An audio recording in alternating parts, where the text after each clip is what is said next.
ಮುಂಬರುವ ಲೋಕಸಭಾ ಚುನಾವಣೆ ಇಡೀ ವಿಶ್ವದ ಗಮನ ಸೆಳೆದಿದೆ. 3ನೇ ಬಾರಿ ಮೋದಿ ಪ್ರಧಾನಿಯಾಗಿ ವಿಶ್ವ ನಾಯಕರಾಗ್ತಾರೆ. ಭವಿಷ್ಯ ನುಡಿದ ಕೆಎಸ್ ಈಶ್ವರಪ್ಪ.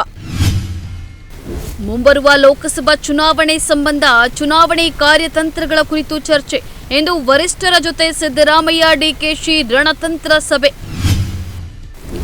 3 ದಶಕಗಳ ಹಿಂದಿನ ಹಿಂಸಾಚಾರ ಪ್ರಕರಣ ಸಂಬಂಧ ಧಾರವಾಡದಲ್ಲಿ ಪ್ರಹ್ಲಾದ್ ಜೋಶಿ ಬದಲು ಶ್ರೀಕಾಂತ್ ಪೂಜಾರಿಗೆ ಟಿಕೆಟ್ ನೀಡಲಿ, ಬಿಜೆಪಿಗೆ ಕಾಂಗ್ರೆಸ್ ಸವಾಲು. ಕಾಂಗ್ರೆಸ್ ಬಹುದೊಡ್ಡ ಪಿತೂರಿ ಮಾಡಲು ಹೊರಟಿದೆ. ಆದ್ದರಿಂದ ದೇಶದಲ್ಲಿ ಗಲಭೆಯಾದರೆ ಕಾಂಗ್ರೆಸ್ಸೇ ಕಾರಣವಾಗ್ತದೆ. ಎಚ್ಚರಿಕೆ ನೀಡಿದ ಕೋಟಾ ಶ್ರೀನಿವಾಸ್ ಪೂಜಾರಿ. ಶಕ್ತಿ ಯೋಜನೆ ಬಗ್ಗೆ ನನ್ನ ತಕರಾರಿಲ್ಲ. ವಿದ್ಯಾರ್ಥಿಗಳಿಗಾಗಿ ಪ್ರತ್ಯೇಕ ಬಸ್ ಸೌಲಭ್ಯ ಕಲ್ಪಿಸಬೇಕು ಎನ್ನುವ ಬೇಡಿಕೆಗೆ ನನ್ನ ಬೆಂಬಲವಿದೆ. ಜೆಡಿಎಸ್ ರಾಜ್ಯಾಧ್ಯಕ್ಷ ಎಚ್.ಡಿ. ಕುಮಾರಸ್ವಾಮಿ ಆಗ್ರಹ.